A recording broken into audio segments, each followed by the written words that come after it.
listen please. Listen please. Receivables management, page number 159. Receivables management, page number 159. Already जो question हो चुके हैं, question number 28, 29, 30 and 31, ये questions already हो चुके हैं. सॉरी, यहां क्वेश्चन नंबर 38 भी हो चुका है. वो तो बड़ा छोटा सा क्वेश्चन था एक. चलिए आइए आज की क्लास शुरू करते हैं क्वेश्चन नंबर 32 से. Please see question number 32 given on page number 159. हाँ जी. Easy Limited specialises in the manufacture of a computer component.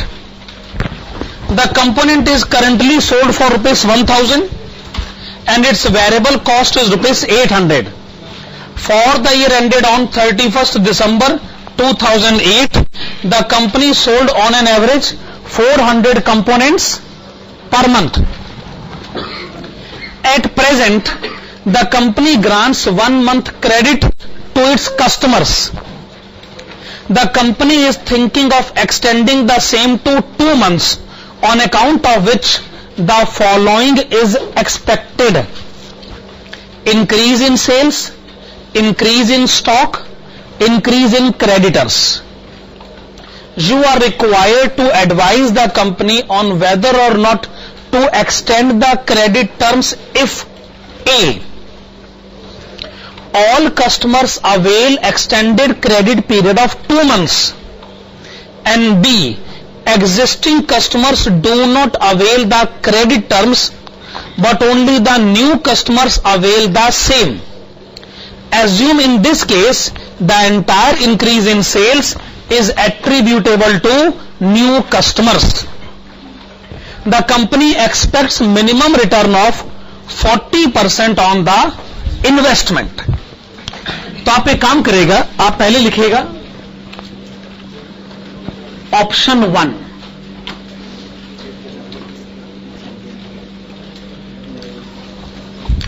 आप पहले लिखेगा ऑप्शन 1. ऑप्शन 1 लिखेगा और इसके आगे लिखेगा, ऑप्शन 1 के आगे लिखेगा extended credit period of 2 months. Option 1 के आगे लिखेगा extended credit period of 2 months to be allowed to all the customers. आपने लिखा option 1 extended credit period of 2 months to be allowed to all the customers. यानी presently हम अपने customers को credit दे रहे हैं 1 महीने का. ऑप्शन नंबर 1 ये है कि अब आप अपने सभी कस्टमर्स को क्रेडिट दीजिए 2 महीनों का. ठीक है. अब आप लिखिएगा ऑप्शन 2.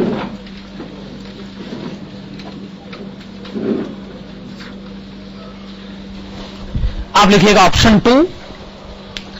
ऑप्शन 2 है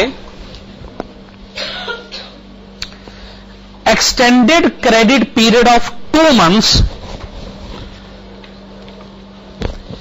extended credit period of 2 months to be allowed to new customers only.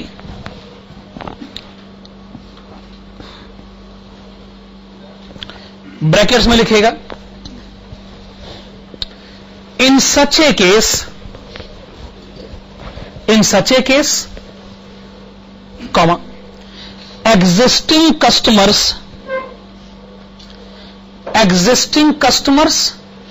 to be allowed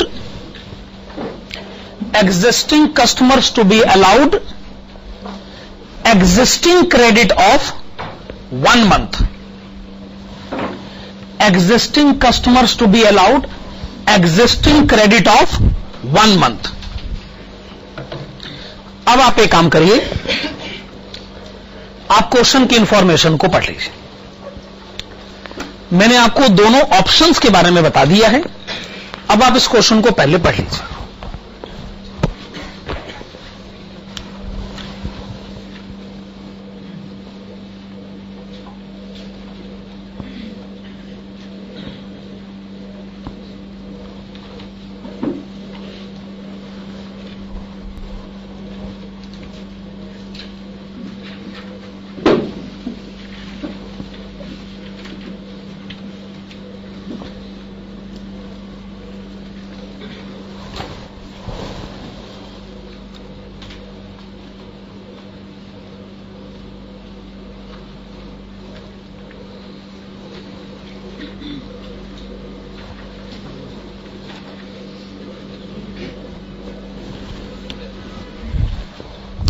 हाँ जी, तो आपको ऑप्शन 1 और ऑप्शन 2 में से किसी एक ऑप्शन को पिक करना है, तो आपको फिर इसके लिए कॉलम्स बनाने पड़ेंगे। आप शुरुआत तो सेल से कर सकते हैं, पर आपको खत्म कहां करना पड़ेगा? प्रॉफिट पर। और जिस ऑप्शन में बड़ा हुआ प्रॉफिट मैक्सिमम होगा, ऑब्वियसली आप उसके फेवर में अपनी बात कह देंगे। करें फिर शुरू। तो आइए सेल्स के साथ शुरुआत करते।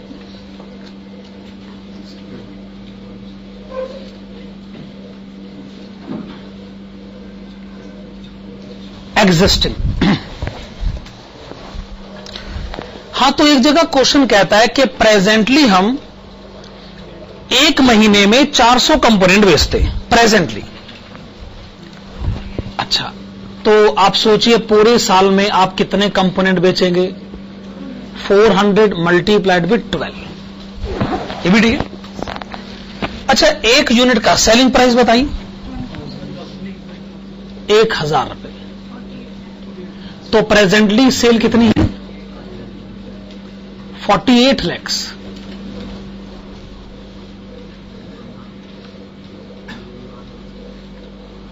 चलिए, ये तो आपने प्रेजेंट सेल बताई। ये सेल तो आपकी इस समय है ही। ऑप्शन नंबर 1 में जाइए या ऑप्शन नंबर 2 में जाइए, ये तो तय है कि आपकी सेल बढ़ जाएगी। आप सेल बढ़ाना चाहते हैं, वैसे आपकी सेल कितने परसेंटेज बढ़ जाएगी? 25%।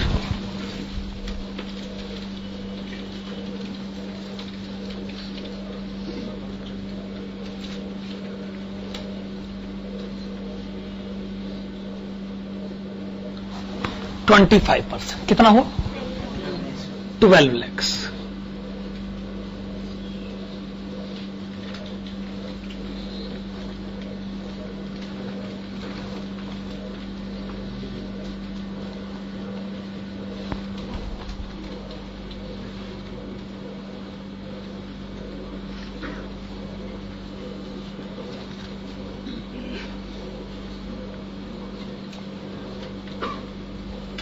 ठीक है, ठीक है ना? हाँ, तो सेल कितनी हो जाएगी? 60 लाख। अच्छा, ये तय है कि सेल 25% बढ़ेगी, ऑप्शन नंबर 1 में भी, ऑप्शन नंबर 2 में भी। मैं कहना यह चाहता हूं, सेल बढ़ने के कारण अलग अलग हो सकते हैं, पर सेल का बढ़ा हुआ अमाउंट दोनों ऑप्शन में इक्वल है। सेल के बाद क्या लिखा जाए? Variable cost. क्या इस क्वेश्चन में फिक्स कॉस्ट की डिटेल्स हैं? तो इसका मतलब मुझे वेरिएबल कॉस्ट के साथ ही गुजारा करना पड़ेगा।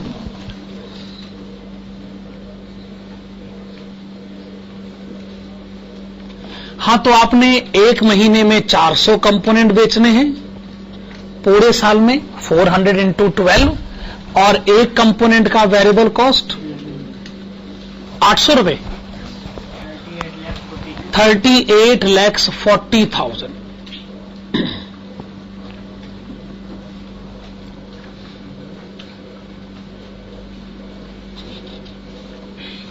तो आपने बताया 38,40,000।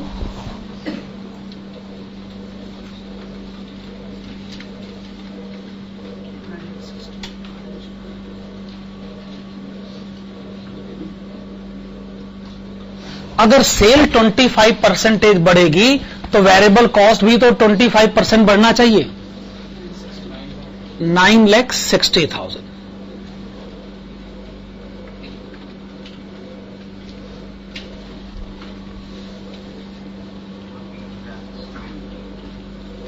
तो वेरिएबल कॉस्ट कितना हो जाना चाहिए? चलिए आपने बताया 48 लाख। देखो भाई, आपने सेल पता कर लिया, आपने वेरिएबल कॉस्ट पता कर लिया, अब आप क्या पता कर सकते हैं? कंट्रीब्यूशन।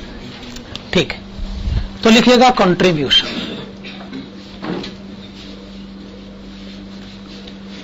कंट्रीब्यूशन की कैलकुलेशन में पहले क्या पता किया जाए? एग्जिस्टिंग। 48 लाख में से 38,40,000 माइनस करें तो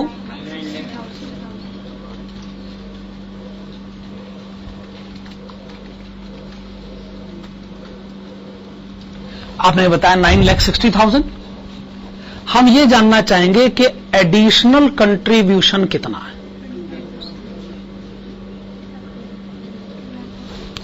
सेल बढ़ी 12 लाख रुपए, वेरिएबल कॉस्ट बढ़ गया 9,60,000, डिफरेंस 2,40,000।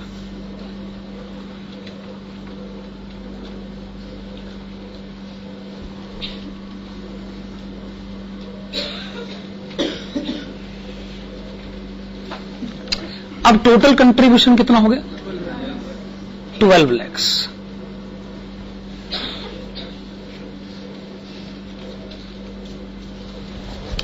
वैसे क्या कहते हैं, ये जो एडिशनल कंट्रीब्यूशन है, क्या मैं इसे एडिशनल प्रॉफिट का नाम दे सकता हूं? इसका मतलब आपने एडिशनल प्रॉफिट तो कैलकुलेट कर ही लिया, जो ऑप्शन 1 में भी 2,40,000 है, ऑप्शन 2 में भी 2,40,000 है।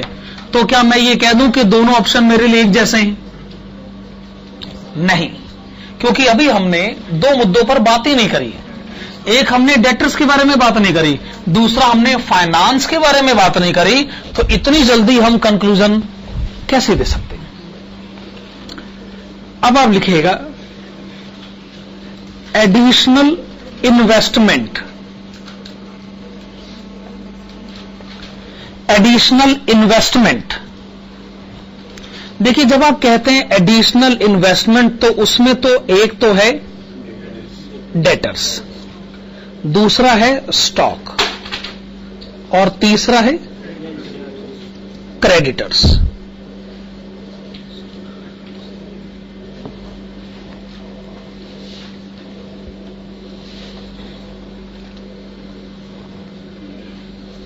हां जी, तो आपने लिखा डेटर्स, आपने लिखा स्टॉक, आपने लिखा क्रेडिटर्स। डेटर्स पर तो हम ऑब्वियसली बात करेंगे ही। आइए स्टॉक और क्रेडिटर्स के बारे में पहले बात कर लें। क्वेश्चन कहता है कि आप जो एडवेंचर एग्जीक्यूट करना चाहते हैं उसमें आपको स्टॉक 2 लाख का खरीदना पड़ेगा। जब आप कहते हैं कि स्टॉक 2 लाख का खरीदना पड़ेगा तो इसका मतलब आपको 2 लाख रुपए का कैश चाहिए स्टॉक खरीदने के लिए। इसका मतलब आपको 2 लाख की इन्वेस्टमेंट करनी पड़ेगी स्टॉक खरीदने के लिए। पर यह स्टेटमेंट पूरी तरह सही नहीं। आप 2 लाख का स्टॉक खरीदने जरूर गए हो, पर मैंने सुना है कि आपने 1 लाख का स्टॉक उधार में खरीदा, क्योंकि आपका क्रेडिटर्स बैलेंस 1 लाख रुपए बढ़ गया है कि नहीं? इसका मतलब आपने खुद का कैश कितना लगा दिया? 1 लाख। 2 लाख का स्टॉक खरीदने में आपका खुद का कैश लगा 1 लाख। इस पर आपकी तरफ से यह दलील दी जा सकती है कि अरे क्रेडिटर्स अगर आज उधार सामान खरीदा है तो कल तो पैसे देने ही होंगे। आपकी ये स्टेटमेंट ये जाहिर करती है कि आप वर्किंग कैपिटल के कंसेप्ट को अभी तक नहीं समझे। अरे क्रेडिटर को हम सारी जिंदगी पैसे नहीं देंगे, हमारे डेटर हमें सारी जिंदगी पैसे देते नहीं देते। जब हम उनसे सामान पैसे मांगने के लिए जाते हैं तो वो हमको क्या कहते हैं कि अगला सामान उधार पर बेच दो और पिछले सामान जो आपने बेचा था उसके पैसे ले जाओ। यानी पिछले पैसे मिलते ही तब है जब हम अगला सामान उधार पर बेचते। अरे ये तो सर्कल घूमता है। इसका मतलब अगर आज हमने क्रेडिटर से ₹1,00,000 का सामान उधार पे खरीदा है, हम इसको घुमाएंगे। अब पुराने ₹1,00,000 देंगे, अगले ₹1,00,000 का सामान खरीद लेंगे। ये हो ही नहीं सकता कि हम जिंदगी भर में कभी ये रुपए वापस भी लौटाएं, अनलेस कल को बिजनेस बंद करने की नौबत आ जाए तो वो एक दूसरा इश्यू जरूर। ओके, आप इस बात को मानते हैं कि अपने को कैश चाहिए सिर्फ 1,00,000, पर अपने को कैश और चाहिए क्योंकि हमको डेटर्स में भी तो इन्वेस्टमेंट करनी है। तो इसका मतलब अब ये आंसर हमारे डेटर्स की कैलकुलेशन पे डिपेंडेंट हो गया। तभी तो चैप्टर का नाम है रिसीवेबल्स मैनेजमेंट। तो एक काम करेगा, अभी यहां नीचे 4-5 लाइनों की जगह छोड़ दीजिए। 4-5 लाइनों की जगह छोड़ के हेडिंग डालेगा computation of investment in the debtors. आइए डेटर्स में जो हमारी इन्वेस्टमेंट है उसे कैलकुलेट किया जाए। इन्वेस्टमेंट इन द डेटर्स, ठीक है ना? हां, तो लिखेगा since the information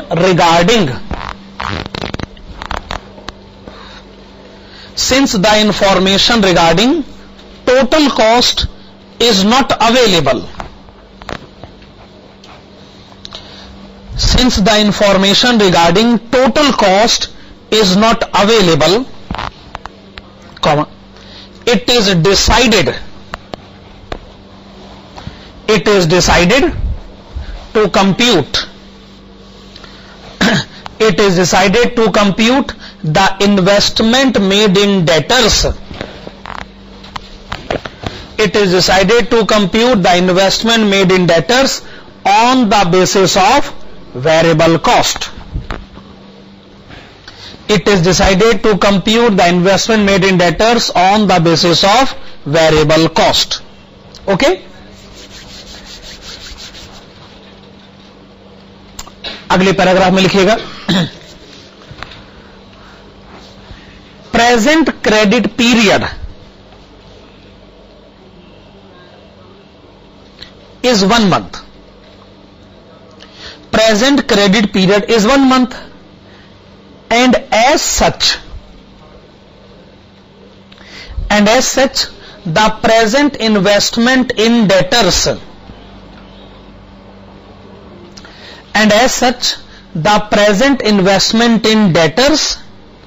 must be representing 1 month variable cost. मतलब डेटर्स बैलेंस 1 महीने की सेल पर इन्वेस्टमेंट 1 महीने की variable cost, 1 month variable cost, that is देखिए प्रेजेंट वेरिएबल कॉस्ट है 38,40,000। प्रेजेंटली आप अपने कस्टमर्स को 1 महीने का क्रेडिट देते हैं, तो डेटर्स में आपकी इन्वेस्टमेंट है 1 महीने की वेरिएबल कॉस्ट। कितना लिखा जाए? 3,20,000। हां जी, मैं एक बार फिर से बता दूं, ये क्या आपने कैलकुलेट करा है? Present investment in debtors, existing investment in debtors, which is representing 1 month variable cost because existing credit period is 1 month. यहां तक ठीक है? चलिए अगली लाइन में लिखेगा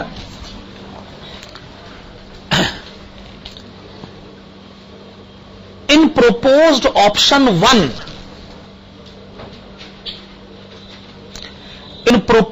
option 1, comma, it is recommended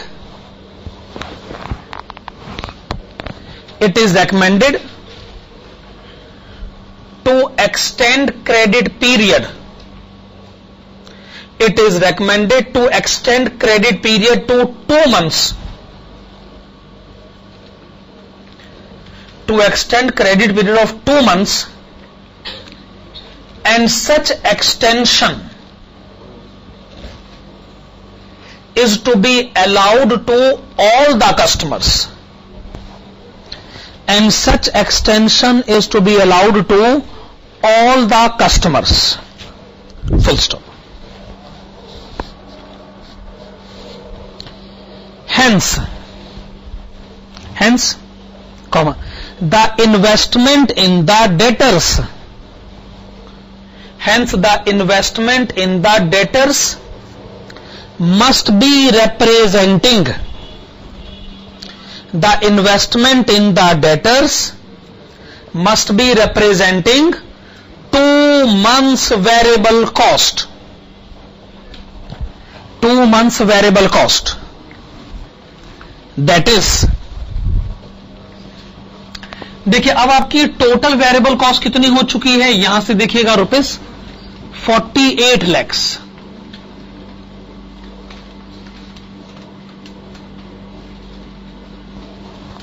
अब आपकी टोटल वेरिएबल कॉस्ट हो चुकी है 48 lakhs.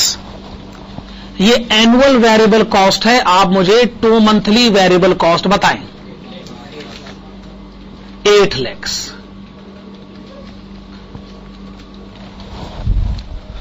क्रेडिट पीरियड 2 महीने को हो चुका है, यानी इन्वेस्टमेंट इन डेटर्स है 2 महीनों की वेरिएबल कॉस्ट. अब जरा एग्जिस्टिंग सिचुएशन से कंपेयर करेंगे. डेटर्स में आपकी इन्वेस्टमेंट कितनी बढ़ रही है? 4,80,000. 4,80,000 बढ़ रही है. तो आप लिखेगा hence, comma, as compared to existing situation, as compared to existing situation, comma, the investment in the debtors, the investment in the debtors in option 1, the investment in the debtors in option 1 will get increased by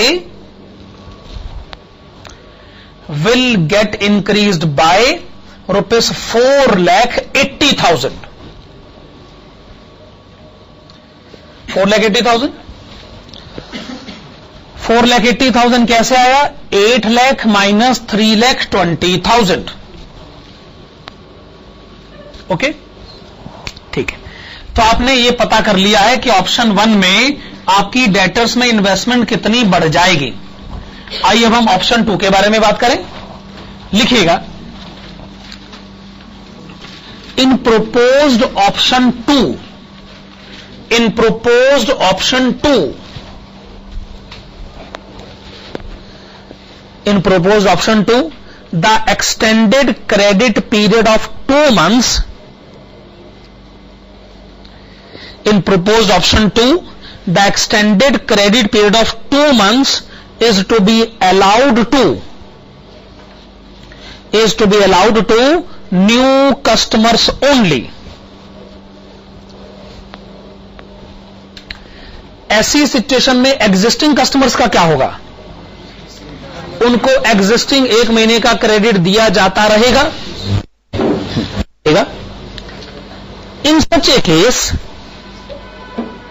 In such a case, comma, total investment in the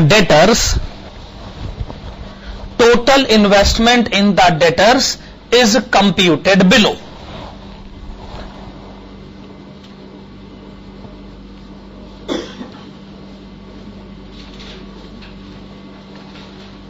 तब जरा इस बात को ध्यान से देखिएगा, हम कितनी सावधानी से ये कैलकुलेशन करेंगे. एक है एग्जिस्टिंग कस्टमर्स और दूसरा है new customers. Existing customers, new customers की कैलकुलेशन अलग अलग करनी पड़ेगी. एग्जिस्टिंग कस्टमर्स की वेरिएबल कॉस्ट ये रही 38,40,000. न्यू कस्टमर्स की वेरिएबल कॉस्ट है 9,60,000. हां जी,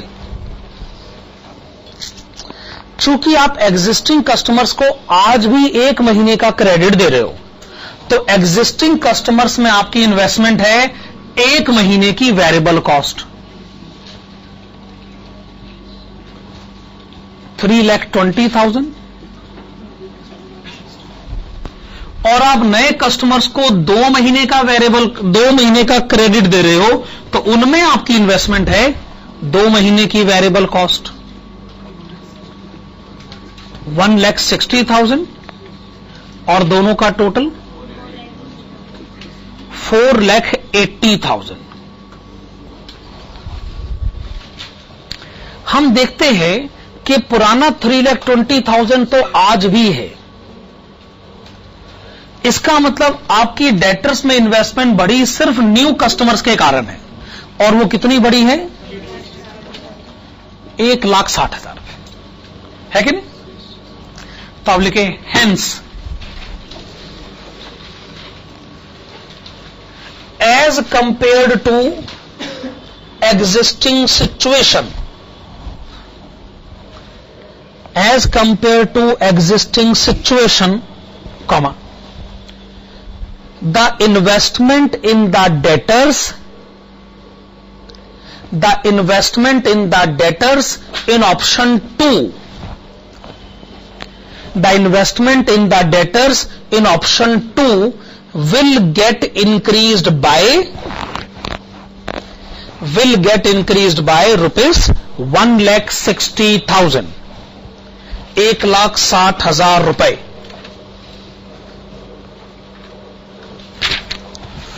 चलिए आंसर में आइए। तो डेटर्स में आपकी इन्वेस्टमेंट पहले ऑप्शन में बढ़ रही है 4,80,000, दूसरे ऑप्शन में बढ़ रही है 1,60,000।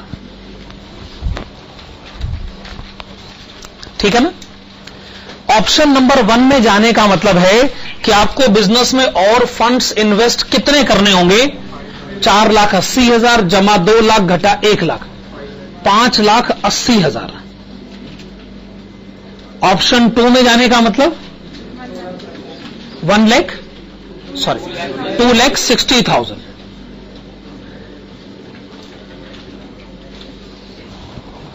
$2,60,000।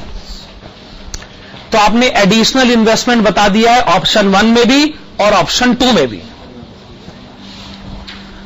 अब फाइनेंसिंग कॉस्ट के बारे में बात करी जाए।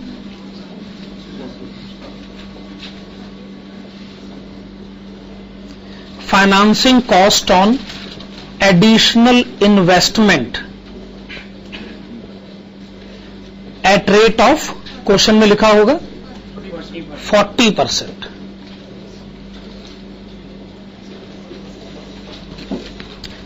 तो आपके जो फाइनेंसर आपको मिला है वो आपको 5,80,000 रुपए देने को तैयार है, प्रोवाइडेड उसको इस पर 40% चाहिए रिटर्न। कितना हो गया? 2,32,000, 1,04,000, 1,04,000। ये आपने मुझे बताया financing cost on additional investment. Last में आपको क्या लिखना चाहिए? Net increase in profit.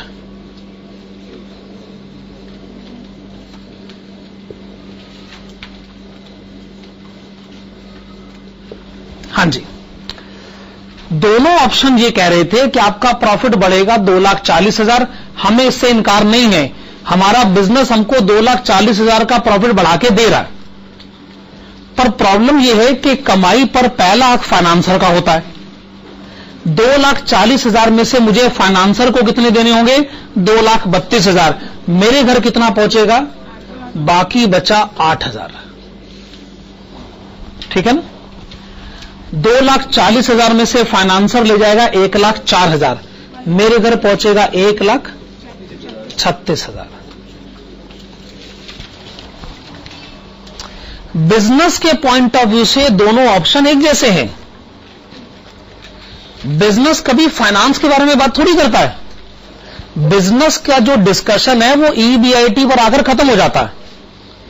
EBIT से बाद के मुद्दों पर फाइनेंशियल मैनेजमेंट में बात होती।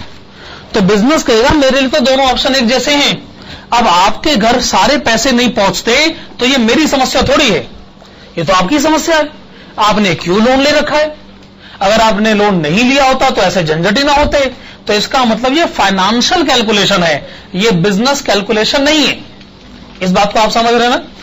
देखो जी, कॉस्टिंग बिजनेस को पढ़ाती, लेकिन कॉस्टिंग की पढ़ाई ईबीआईटी पे खत्म हो जाती, उसके बाद की पढ़ाई फाइनेंशियल मैनेजमेंट को करानी पड़ती। खैर, कंक्लूजन लिखेगा, the amount of net increase in profit, the amount of net increase in profit will be more in option 2. The amount of net increase in profit will be more in option 2. Full stop. Hence it is advised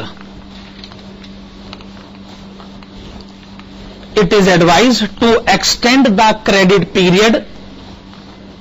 It is advised to extend the credit period from 1 month to 2 months. From 1 month to 2 months only in case of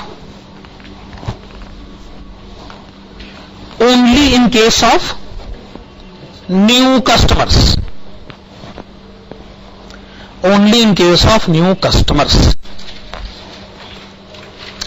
question number 32 का answer देने के बाद आप आइएगा question number 37 की तरफ, जो कि इस चैप्टर के बड़े ही इंपॉर्टेंट क्वेश्चन में कंसीडर किया जाता है।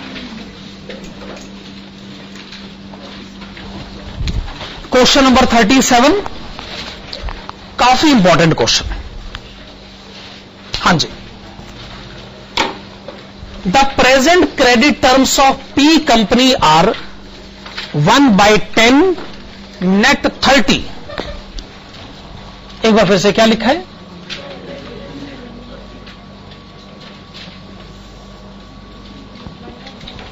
वन बाय 10 net 30 ये लिखा हुआ ना।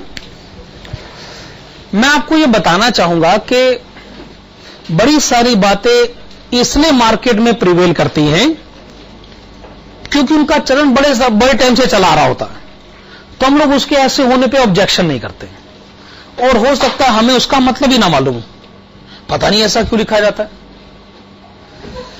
तो मैं आपको बता सकता हूं जी इसका मतलब क्या लिया जाता है। अब ये ऐसे क्यों लिखा जाता है इसके बारे में मेरे को कोई जानकारी नहीं। अगर कोई ऐसे लिखता है तो उसका मतलब होता है कि वैसे तो हम आपको क्रेडिट देते हैं 30 दिन का वैसे, लेकिन अगर आपने 10 दिन में पेमेंट कर दी तो हम आपको 1% का डिस्काउंट दे देंगे।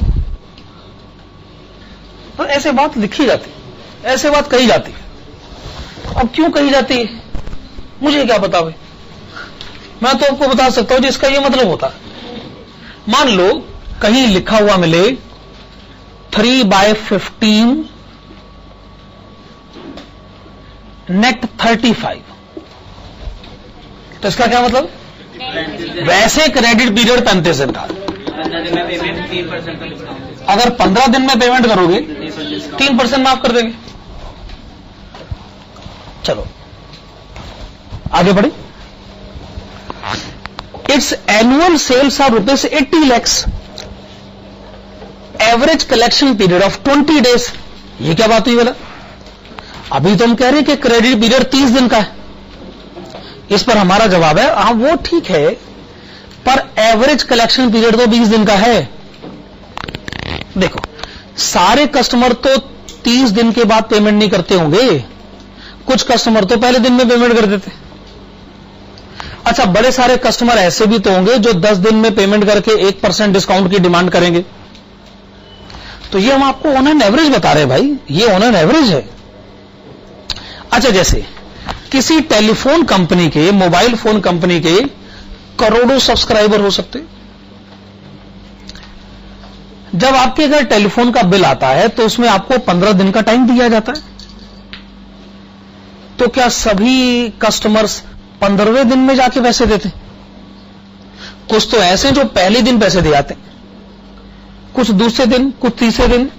इसका मतलब मान लो मैंने टेलीफोन कंपनी से पूछा कि बताओ आपके कस्टमर आपको कितने दिनों में पैसे दे देते हैं, वो कहेंगे जी ये तो बड़ा मुश्किल सवाल हुआ, करोड़ों सब्सक्राइबर है, उसमें लाखों तो ऐसे हैं जो एक दिन में पैसे दे गए, फिर कुछ लाख ऐसे हैं जो 2 दिन में पैसे दे गए, कुछ लाख ऐसे हैं जो 3 दिन में, तो कैसे बताए?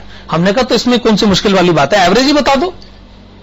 एवरेज ही कैलकुलेशन है ये, यानी ऑन एन एवरेज आपको पैसे 20 दिनों में मिल जाते हैं, ऑन एन एवरेज। आगे क्वेश्चन कहता है variable cost and total cost are respectively 0.85, 0.95 respectively. 0.85 means 85%, 0.95 means 95%।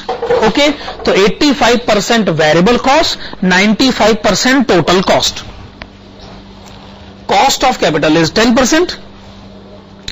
The proportion of sale on which customers currently take discount is 0.5. अब ये बताओ क्या 0.5 का मतलब 5% होता? 0.5 का मतलब 50% होता। बेसिकली 0.50 लिखना होता है, पर कई लोग जल्दबाजी में 0 नहीं लिखते, तो 0.5 का मतलब 5% नहीं होता है, 50% होता है। क्या ये बात सही है? ये बहुत सारे लोगों को समझानी पड़ती। किसी को कहो ना कि 1,05,000 कैसे लिखते हैं, कहते हैं जी 1.5 लाख। लो 1 और 5 1.5, उसको कहना पड़ता है 1.05, तो उसको विश्वास ही होता है 1.05 कैसे हो गया, तो 1,05,000 है, ये 0 कहां से आ गया बीच में। खैर बात को आगे बढ़ाते हैं। 0.5 मीन्स 50%। वो ये कहना चाहता है कि आधे यानी 50% कस्टमर ऐसे हैं, 50% कस्टमर ऐसे हैं जो पैसे 10 दिन में देकर जरूर हमसे 1% डिस्काउंट ले जाते होंगे। ठीक है ना? आगे, P company is considering relaxing its discount terms to 2/10 net 30। अब हम क्या कह रहे हैं कस्टमर को कि 10 दिन में पैसे दो और 2% डिस्काउंट ले जाओ, तो ये तो लालच देने वाली बात है। अब ज्यादा कस्टमर हमारे इस लालच वाले ऑफर में आ सकते हैं। आगे क्वेश्चन कहता है such relaxation is expected to increase sales by ₹5 lakh, reduce the average collection period to 14 days. फायदा हो रहा है, अब 14 दिनों में ही हमारे पैसे ऑन एन एवरेज आ जाते हैं। And increase the proportion of discount sale to 0.8 means 80%। अब 80% कस्टमर ऐसे हैं जो पैसे 10 दिनों में देकर हमसे 2% डिस्काउंट ले जाते। What will be the effect of relaxing the discount policy on company's profit? Take year as 360 days.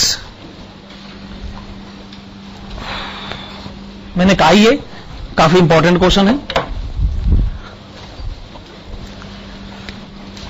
आप लिखिएगा ए,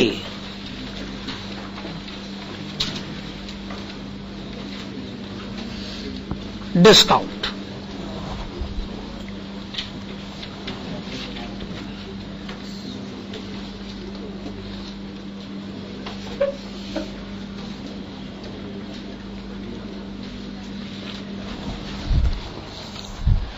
देखिए प्रेजेंटली हमारी टोटल सेल है 80 लाख रुपए।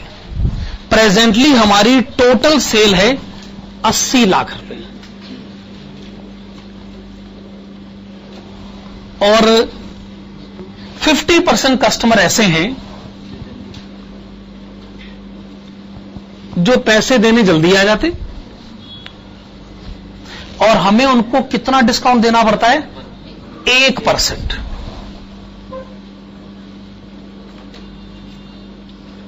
तो कितना डिस्काउंट देना पड़ता है? 40,000।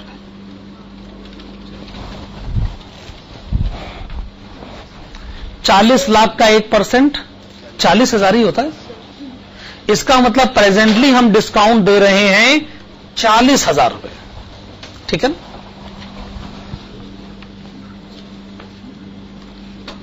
देखो भी जो प्रपोज्ड सिचुएशन है वो ये है कि अब सेल हो जाएगी 85 लाख।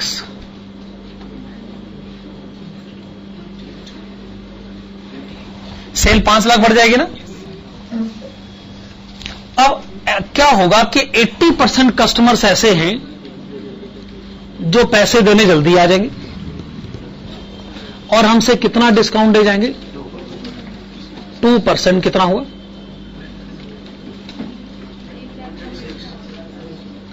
1,36,000।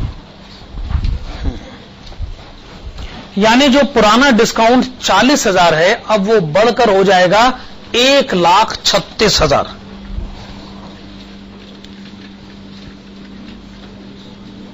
क्या आप मुझे बताएंगे कि आपका डिस्काउंट बढ़ कितना जाएगा?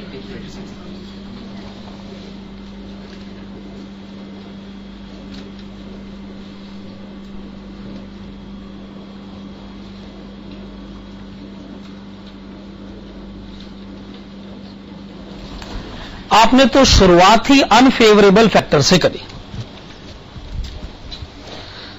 डिस्काउंट आपको ज्यादा देना पड़ेगा, अनफेवरेबल फैक्टर है। अब कोई सिचुएशन हमारे फेवर में भी तो आए, और फेवर वाली सिचुएशन 96,000 से ज्यादा होनी चाहिए तभी बात बनेगी। अगर फेवर वाली सिचुएशन कम है तो फिर ये ऑफर अपने को एक्सेप्टेबल नहीं, ठीक है ना। चलिए, एक कैलकुलेशन तो आपने करी, अब आप लिखेगा दूसरी कैलकुलेशन और उसकी हेडिंग डालेगा कंट्रीब्यूशन।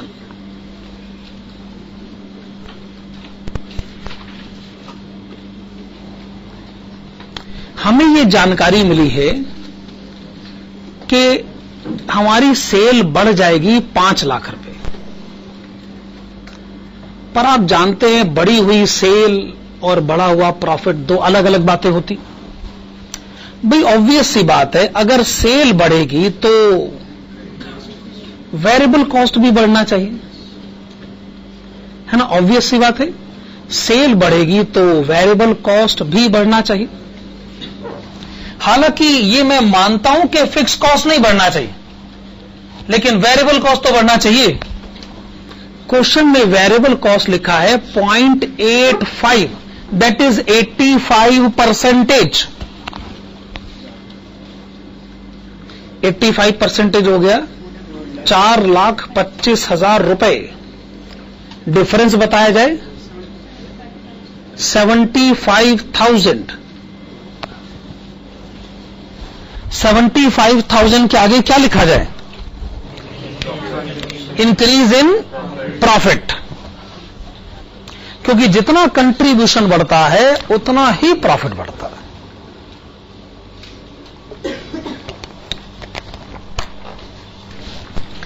भाई बात कुछ जमी नहीं, 75,000 सफिशिएंट नहीं है, अनफेवरेबल फैक्टर बहुत बड़ा है, ये बात कुछ बन नहीं रही। हमें एक और सपोर्ट अगर कहीं से मिले तो शायद बात बन जाए। अब आप लिखिएगा investment in debtors.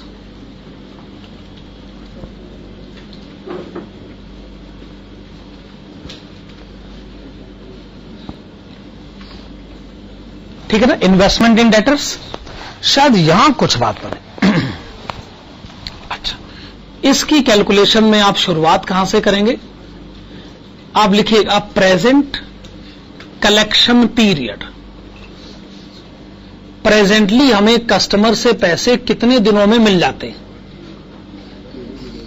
20 days.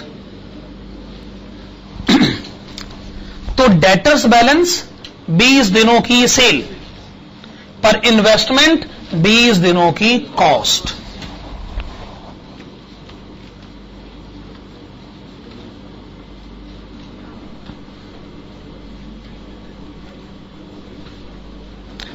Question में लिखा है कि जो आपकी कॉस्ट है ना, टोटल कॉस्ट है ना, वो 95%। अगर सेल 80 लाख है तो उसका 95%, 95% जाने 76 lakhs, 76 lakhs, ठीक है ना। तो चूंकि आपका कलेक्शन पीरियड 20 दिन का है, तो इन्वेस्टमेंट इन डेटर्स है 20 दिनों की कॉस्ट।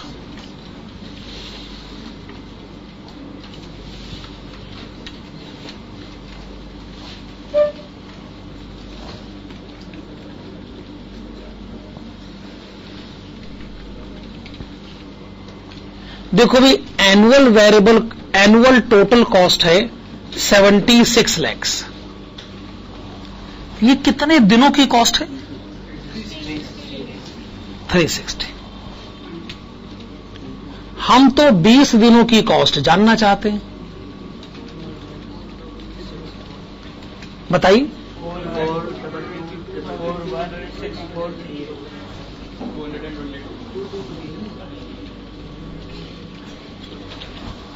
4,22,222, ठीक है ना। चार पंचम 2, चलिए ये आपने लिखा प्रेजेंट इन्वेस्टमेंट इन डेटर्स। अब आप क्या लिखेगा? Proposed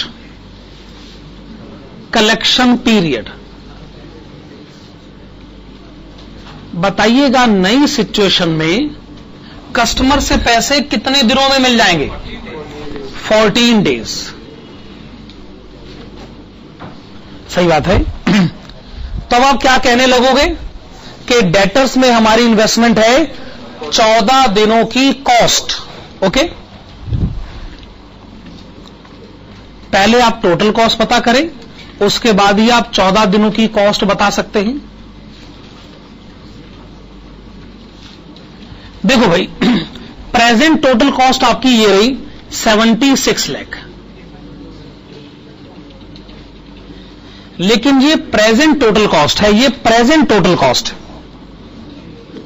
this is at present, ठीक है ना।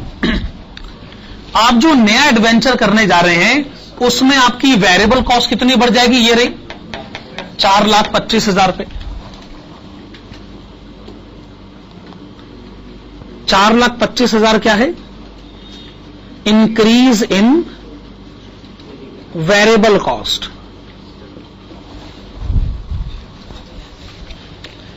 अच्छा, जब आपने प्रेजेंट टोटल कॉस्ट बताई तो क्या उसमें फिक्स कॉस्ट पहले से इंक्लूडेड थी? ऑब्वियसली। अच्छा, नए एडवेंचर में वेरिएबल कॉस्ट बढ़नी चाहिए, यह बात तो मैं मान सकता हूं, पर क्या फिक्स कॉस्ट भी बढ़ जानी चाहिए? फिक्स कॉस्ट भी बढ़ जाए तो फिर इसका नाम फिक्स कॉस्ट बदलना पड़ेगा। कैसे बढ़ सकती है वो भाई? इसका मतलब अब आपकी टोटल कॉस्ट कितनी हो जानी चाहिए?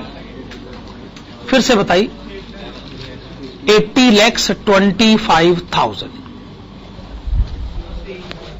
ठीक है ना। अब चूंकि कलेक्शन पीरियड 14 दिन का है तो इन्वेस्टमेंट इन डेटर्स है 14 दिनों की टोटल कॉस्ट।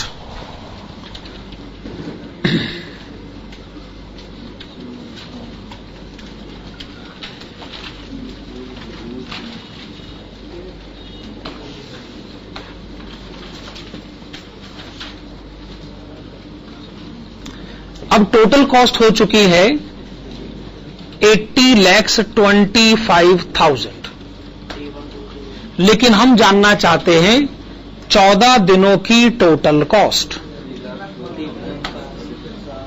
3,12,083, 083, 3,12,083 रुपए।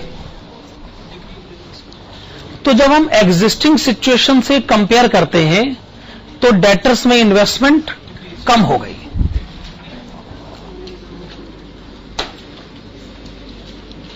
Reduced investment in debtors.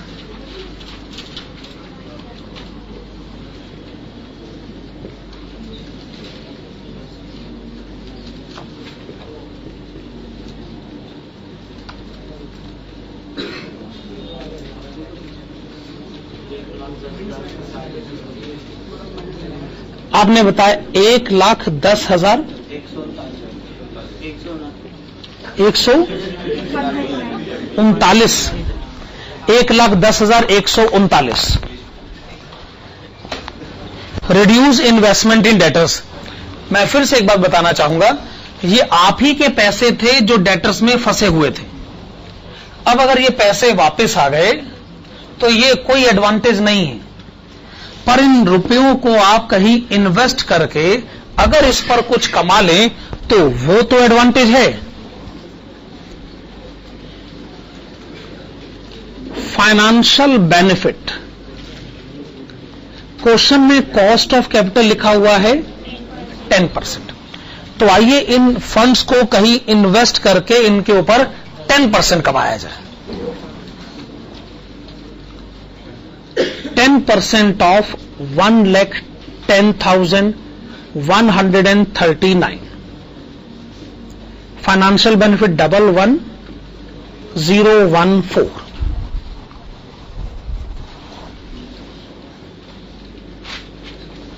चलिए, ए बी और सी कैलकुलेशंस होगी।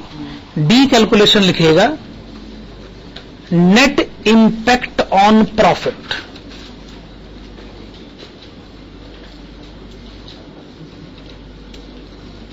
नेट इंपैक्ट ऑन प्रॉफिट लिखेगा। फेवरेबल फैक्टर है बी प्लस सी, अनफेवरेबल फैक्टर है ए। पहले आप दोनों फेवरेबल फैक्टर ऐड कर ले, अनफेवरेबल फैक्टर माइनस कर ले। बी में आपको एडवांटेज मिला है 75,000 का, सी में आपको एडवांटेज मिला है 11,014 का। ए में डिसएडवांटेज है, ए में डिसएडवांटेज कितना है 96,000 माइनस 9986 माइनस 9986। अब क्या कहते हैं आप, तैयार नहीं आप इस काम के लिए?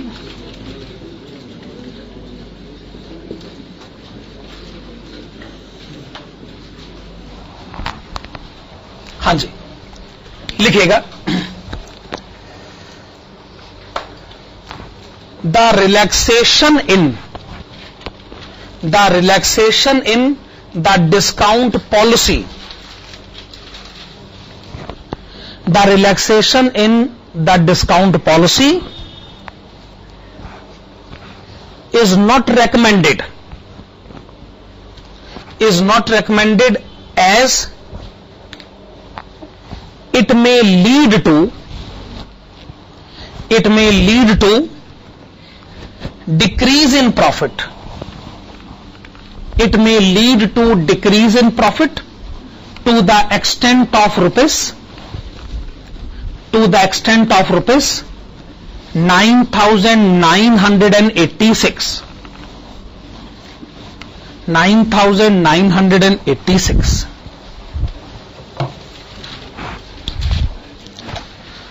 Okay.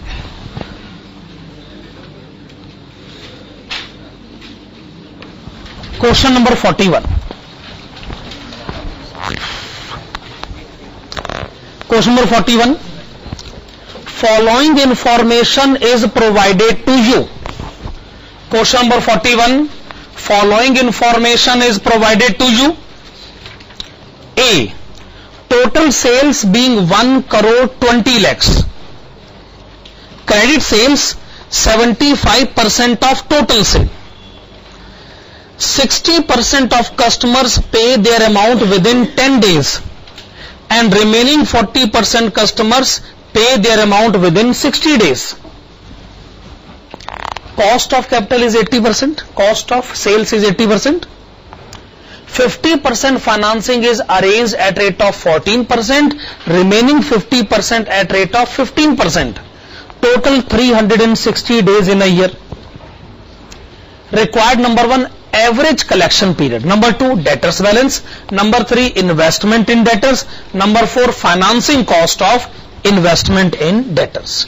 हाँ, तो पहली रिक्वायरमेंट क्या है?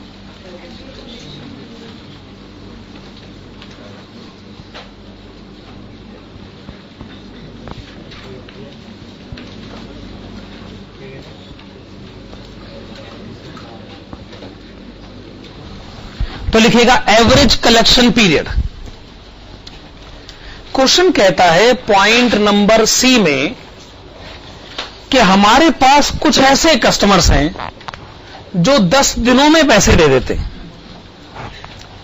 हमारे पास कुछ ऐसे कस्टमर्स हैं जो 10 दिनों में पैसे दे देते और कुछ ऐसे कस्टमर्स भी हैं जो 60 दिनों में पैसे दे देते।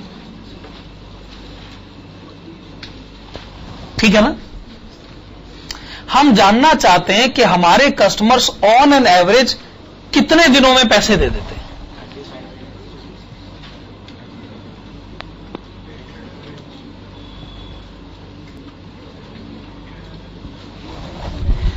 पर आंसर देने, सुना करो, बीच में मत बोला करो। आंसर देने का यह तरीका गलत क्यों है? क्योंकि यह तरीका दोनों को इक्वल इंपॉर्टेंस देना चाहता। भाई आखिरकार दोनों की जब इक्वल इंपॉर्टेंस है ही नहीं तो आंसर देने का यह तरीका सही कैसे हो सकता है? आखिरकार तो कुछ कस्टमर्स, ये जो आप बता रहे हो 10 दिन में पैसे देने वाले सिर्फ कितने कस्टमर्स हैं? 60% कस्टमर है। और 60 दिन में पैसे देने वाले 40% कस्टमर है। आप इस बात को इग्नोर नहीं कर सकते। मैं कहता हूं अगर कल को ये फ्रैक्शन में बहुत ज्यादा फर्क आ जाता, बहुत थोड़े कस्टमर अगर 60 दिन में पैसे देते, मान लो सिर्फ 10% कस्टमर 60 दिन में पैसे देते और 90% कस्टमर 10 दिन में पैसे देते हैं, तो क्या आपको इस परसेंटेज से कोई लेना देना ही नहीं है? सिंपल अरिथमेटिक मीन तो यही कहना चाहते ना कि सारी बातें बेकार की हैं, बस सिंपली दोनों को ऐड करो, 2 से डिवाइड करो, अपने से ना ज्यादा दिमाग पर बोझ नहीं डाला जाता। वही तो सिंपल अरिथमेटिक मीन, कंसेप्ट ही गलत है। इसलिए इस तरीके से कैलकुलेशन करना अपने आप में गलत कैलकुलेशन है। हमें इंपॉर्टेंस तय करनी होगी। हां तो आइए इंपॉर्टेंस के हिसाब से अगर सोचे तो 10 दिनों में पैसे आते हैं, हम इस बात से इनकार नहीं कर रहे हैं, लेकिन 10 दिनों की अहमियत है 60%।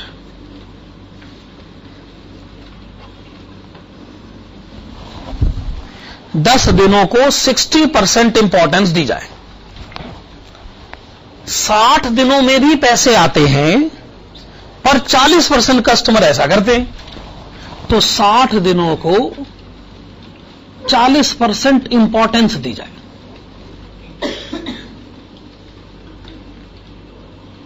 अब बताइए,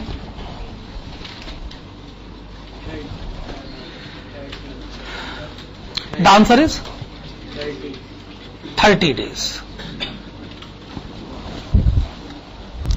आप अभी आंसर 35 डेज बता ही रहे थे सिंपल एवरेज के हिसाब से, पर वेटेड एवरेज कहते नहीं, ऑन एन एवरेज सोचे तो पैसे 10 दिनों में आ जाते हो, 30 दिनों में आ जाते हो। नंबर टू क्या है? क्या जी डेटर्स बैलेंस बताइए।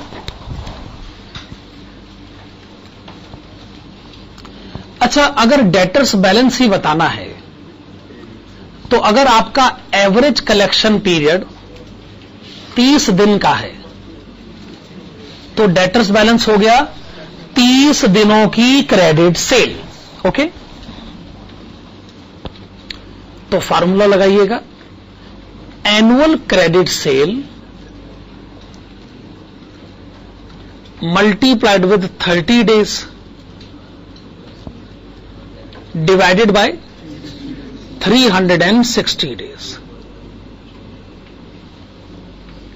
ठीक है ना? अब आपने कहा जी टोटल सेल 1,20,00,000 है, लेकिन क्रेडिट सेल उसका 75% है।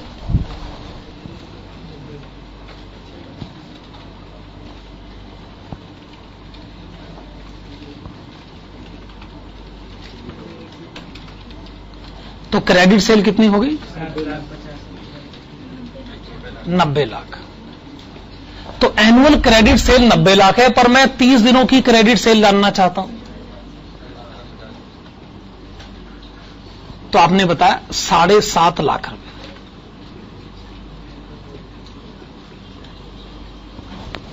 7.5 लाख रुपए। क्या ये बात सही? अच्छा, डेटर्स बैलेंस तो आपने आसानी से बता दिया। अब हम क्या बताएं? Investment in debtors.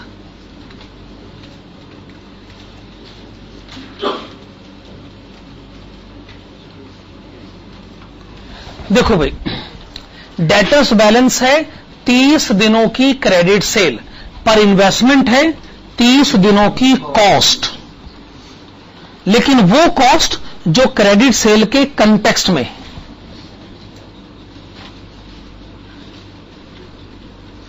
Annual cost in context of credit sales. अगर आपको किसी तरीके से एनुअल कॉस्ट पता चल जाए तो आप उसको 30 डेज से मल्टीप्लाई करिएगा, 360 डेज से डिवाइड करिएगा, काम हो जाएगा। आपको क्या बताना है? Annual cost in context of credit sales. देखिए, क्रेडिट सेल्स हमने अभी अभी पता करी 90 लाख रुपए, लेकिन ये तो सेल वैल्यू है, इसमें से प्रॉफिट को आपको निकालना पड़ेगा। क्वेश्चन में हमको कहा गया है पॉइंट नंबर डी में कि कॉस्ट 80% होती। 80% कितना हो गया? 72 लाख। एनुअल कॉस्ट अगर 72 लाख है तो क्या आप 30 दिनों की कॉस्ट पता कर सकते हैं? फिर से बताइए। 6 लाख। चलिए, आपने बताया 6 लाख। अच्छा, क्वेश्चन में चौथी रिक्वायरमेंट क्या है? Financing cost of investment in debtors.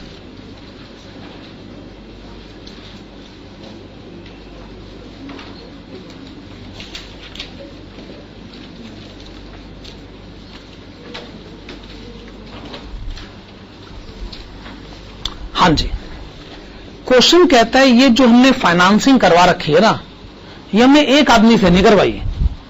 अब हमने एक तरीके से 6 लाख का लोन ले रखा है। पॉइंट नंबर ई में कहा गया कि आधी फाइनेंसिंग तो 14% के रेट पर हुई है और बाकी आधी फाइनेंसिंग जो है वो 15% के रेट पर हुई है। हमारे फाइनेंस जो है वो है 6 लाख रुपए, तो आधे हो गए 3 लाख रुपए, तो आधा 3 लाख रुपए 14% के रेट पर फाइनेंस्ड है, बाकी आधा 3 लाख रुपए ये 15% के रेट पर फाइनेंस्ड है।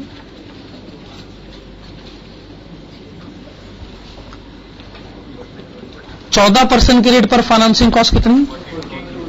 42,000 और 45,000, तो टोटल फाइनेंसिंग कॉस्ट कितनी हो गई? 87,000।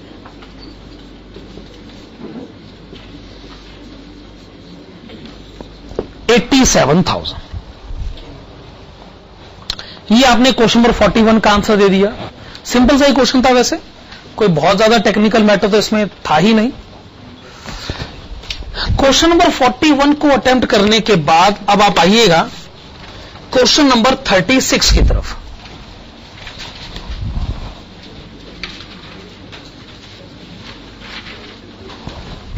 क्वेश्चन नंबर 36 की तरफ आइए। हाँ जी, a firm has current sales of rupees 2,56,48,750. In order to boost the sales, it is considering relaxation in credit policy by increasing it from 45 days to 60 days. As a result, the bad debts will increase from 1.5% to 2% of sales. The firm sales are expected to increase by 10%. Variable costs are 72% of sales. Tax rate is 35%. Required rate of return after tax is 15%. Should the firm change its credit period? आप heading डालेंगे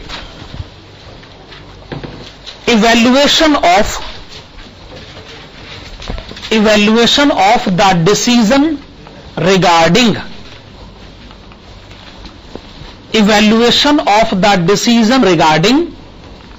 change in credit period, evaluation of the decision regarding change in credit period from 45 days to 60 days, change in credit period from 45 days to 60 days.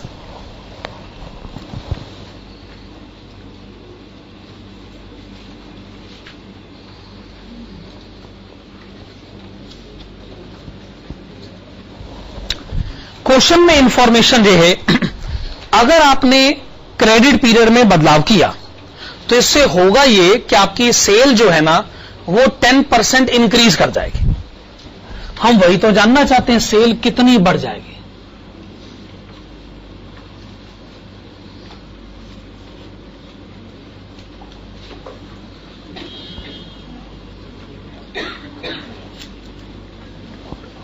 कितनी cell बढ़ जाएगी वैसे? 25 lakhs 64,875। देखो जी, यही अकेला favourable factor है। अब बड़े सारे अनफेवरेबल फैक्टर है, उनको माइनस करिए। उन सबको माइनस करने के बाद अगर 1 रुपया भी बच जाए ना, हम कहेंगे चलो ठीक है भाई ये काम करते हैं, कि नहीं? चलो भाई, अब एक एक करके आप मुझे अनफेवरेबल फैक्टर बताएंगे। इंक्रीज इन वेरिएबल कॉस्ट,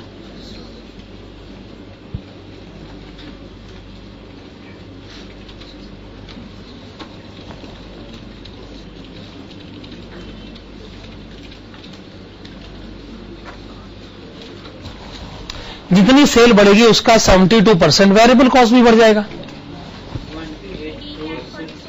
1846710, ठीक है, 1846710। तो इंक्रीज इन सेल्स में से आपने increase in variable cost minus करा, minus increase in bad dates.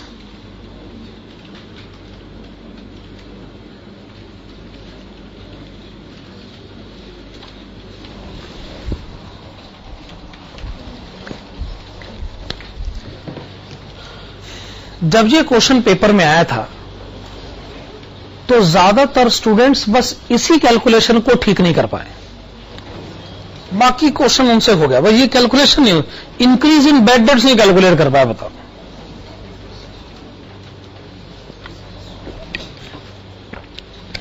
सबसे सिंपल कैलकुलेशन है कि बैड डेट्स बढ़ गए। कितने बैड डेट्स बढ़ गए?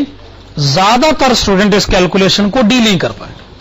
Very surprising, very surprising.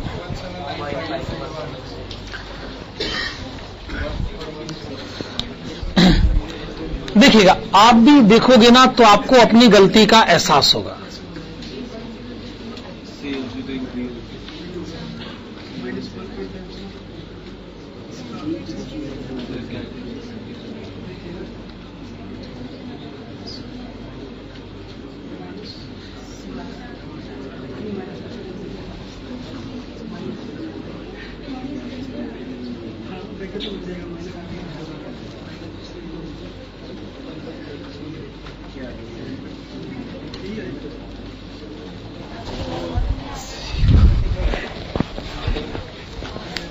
मानते हैं ये कैलकुलेशन ठीक है?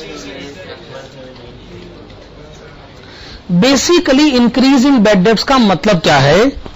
Bad debts under new situation minus bad debts under old situation.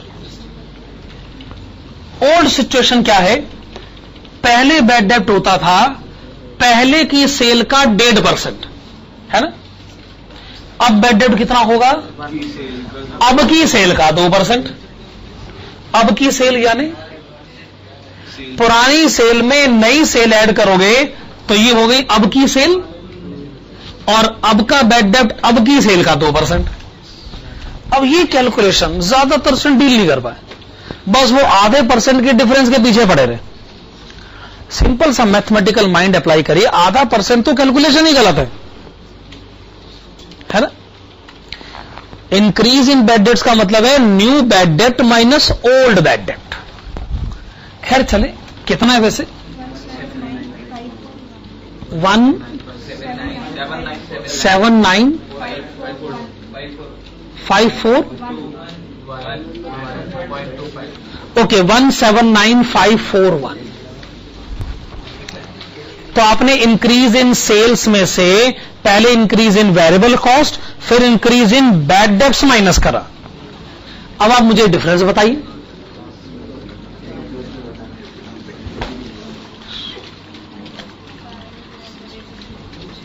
Difference बताइए।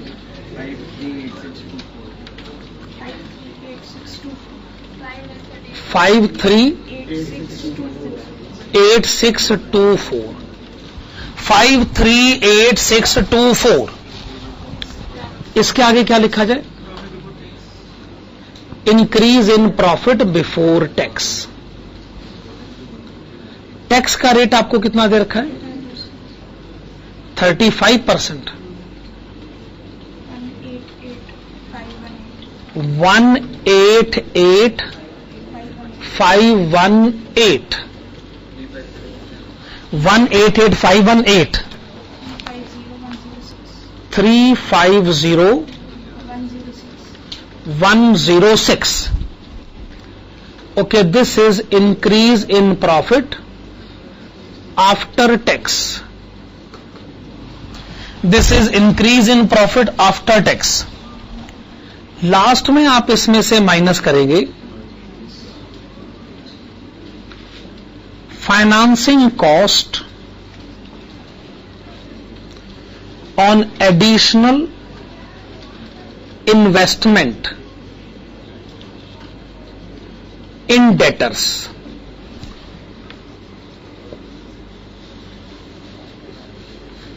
क्वेश्चन में गिवन है कि फंड्स जो हमें मिलेंगे उसका फाइनेंसिंग कॉस्ट है 15%।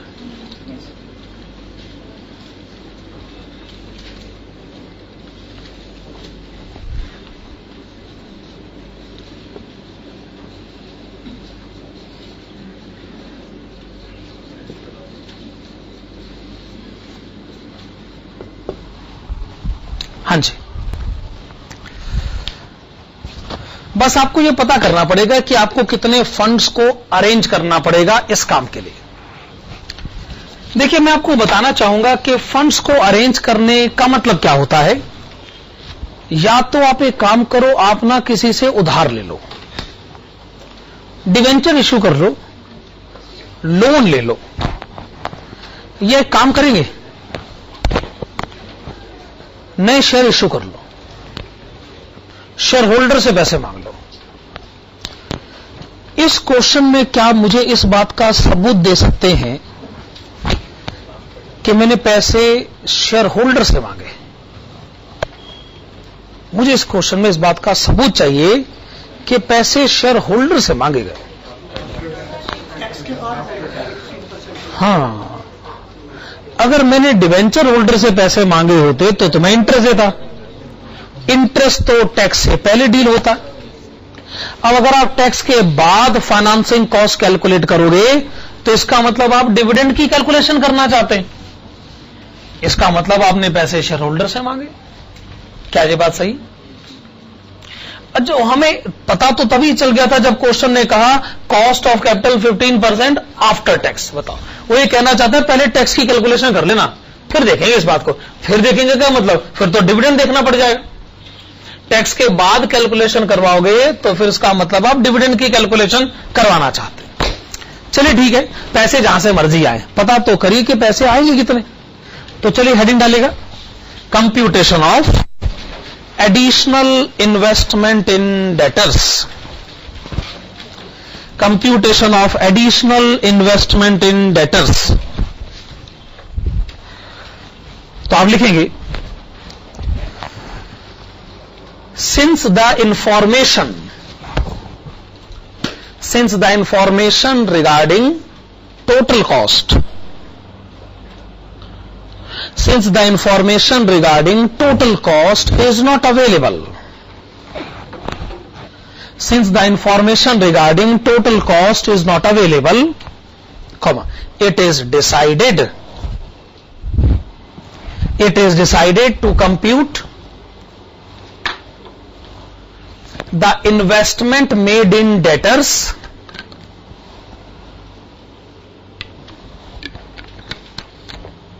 it is decided to compute the investment made in debtors on the basis of variable cost.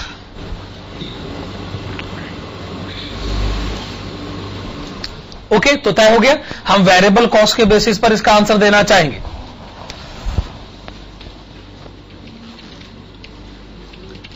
पहले लिखेगा प्रेजेंट क्रेडिट पीरियड, बताएंगे प्रेजेंट क्रेडिट पीरियड कितना है, 45 डेज। तो डेटर्स बैलेंस है 45 दिनों की सेल, पर इन्वेस्टमेंट है 45 दिनों की वेरिएबल कॉस्ट इस क्वेश्चन में।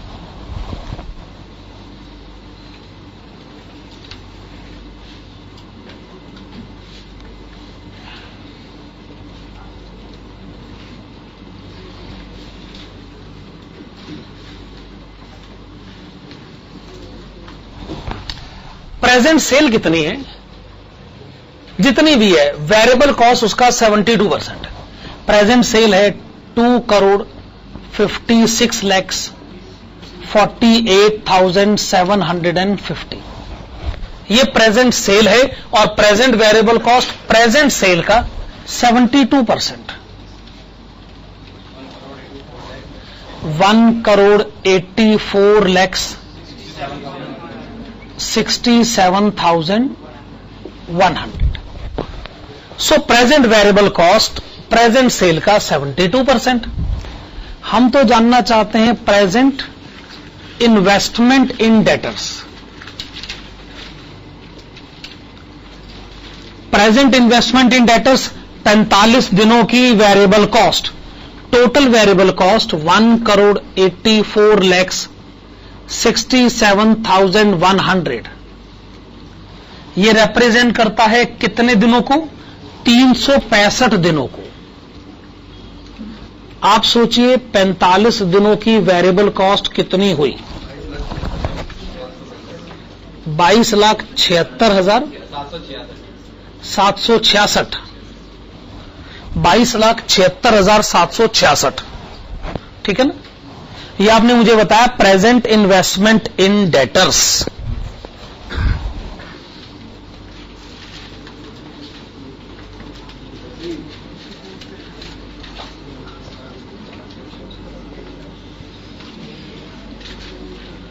प्रोपोज्ड क्रेडिट पीरियड बताएंगे, 60 डेज।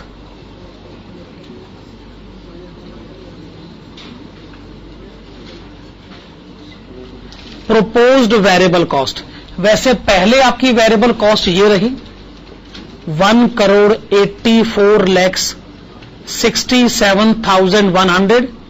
ये वेरिएबल कॉस्ट तो पहले ही है। बढ़ी हुई वेरिएबल कॉस्ट ये रही, बड़ी वेरिएबल कॉस्ट 18,46,710। 203,13,810। ये जी आपने मुझे बता दिया प्रोपोज्ड वेरिएबल कॉस्ट। फिर आप लिखना चाहेंगे प्रोपोज्ड इन्वेस्टमेंट इन डेटर्स। चूंकि आपका प्रोपोज क्रेडिट पीरियड 60 दिन का है, तो प्रोपोज इन्वेस्टमेंट इन डेटर्स है 60 दिनों की वेरिएबल कॉस्ट।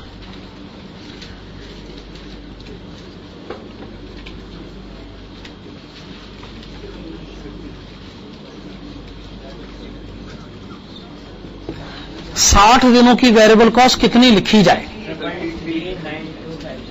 333,9256।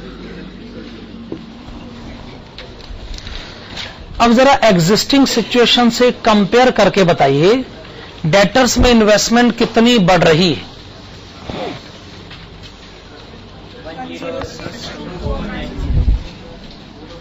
1062,490। तो आप लिखेंगे additional investment in debtors 1062,490। Additional investment in debtors 1062,490।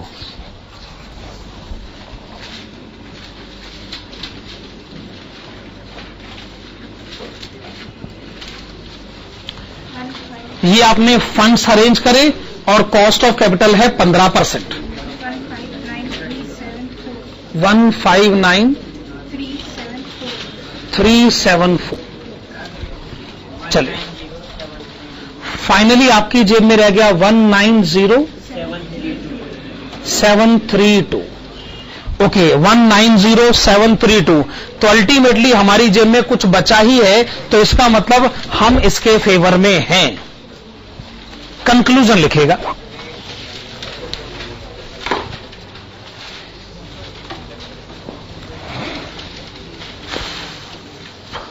Conclusion लिखेगा it is recommended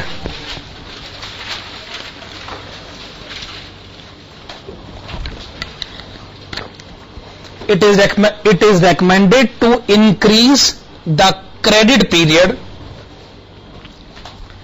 It is recommended to increase the credit period from 45 days to 60 days. From 45 days to 60 days, as it will lead to net increase in profit. It will lead to net increase in profit to the extent of rupees 190,732. 190,732। चलिए ये हमने question number 36 का answer दिया। अब आप पिछले page पर वापस आ जाइएगा। अब हम जो क्वेश्चन करेंगे वो है question number 33।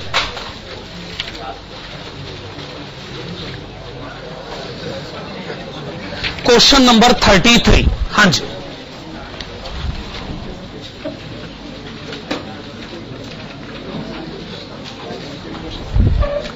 Question number 33, a group of new customers with 10% risk of non payment desires to establish business connection with you।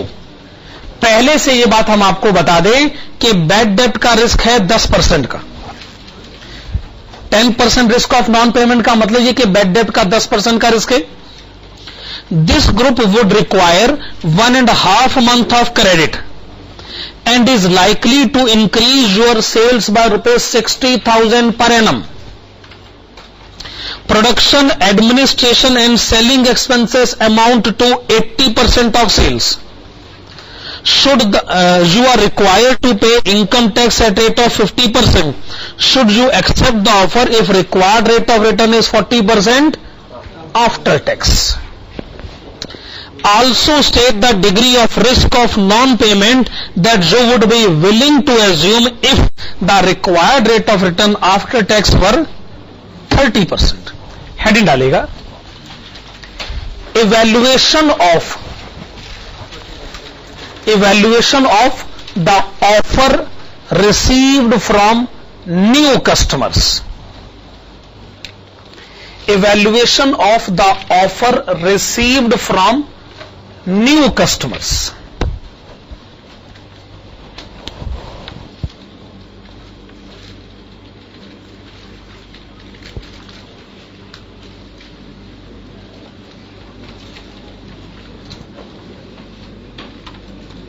Cell कितनी इंक्रीज हो जाएगी वैसे? 60,000। आपने लिखा इंक्रीज इन सेल्स ₹60,000, लेकिन अगर सेल बढ़ेगी तो इसमें से 10% तो फिर आप बैड डेप्ट मानिए ना।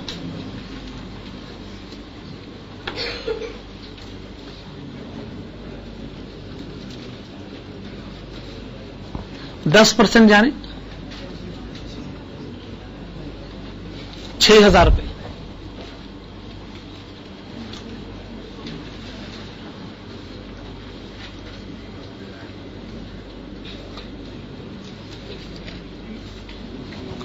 कॉस्ट ऑफ सेल्स कितना है? 80%। कॉस्ट ऑफ सेल्स का नाम क्वेश्चन में कितना क्या लिखा हुआ है? Production, administration and selling expenses. वो तो ठीक है। अच्छा, इससे आपको क्या पता चल जाएगा? Increase in profit before tax कितना आ गया? 6,000 आ गया। आप इसमें से ना 50% टैक्स माइनस कर दो। 50% यानी ₹3,000। तो डिफरेंस भी आ गया ₹3,000। ये 3,000 का जो डिफरेंस अब आया है, इसके आगे क्या लिखेंगे? Increase in profit after tax.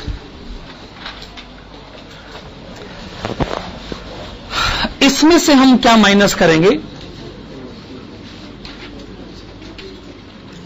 Financing cost of additional investment in debtors. आपने जहां से भी फाइनेंसिंग करवाई है, शेयर होल्डर्स है वो आपसे बदले में कितनी एक्सपेक्टेशन की डिमांड कर रहे हैं? 40%।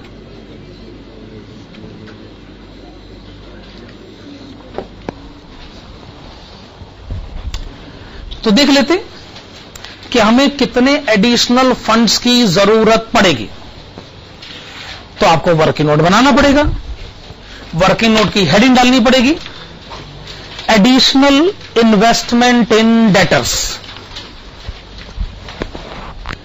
वर्किंग नोट की हेडिंग है additional investment in debtors.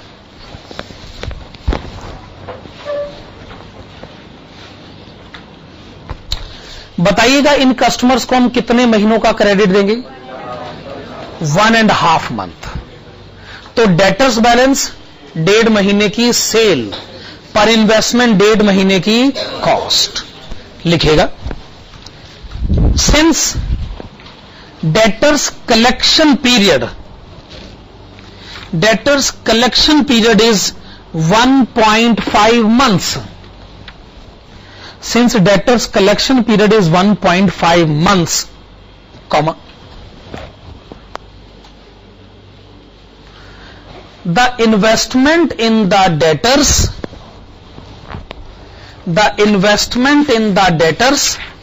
must be representing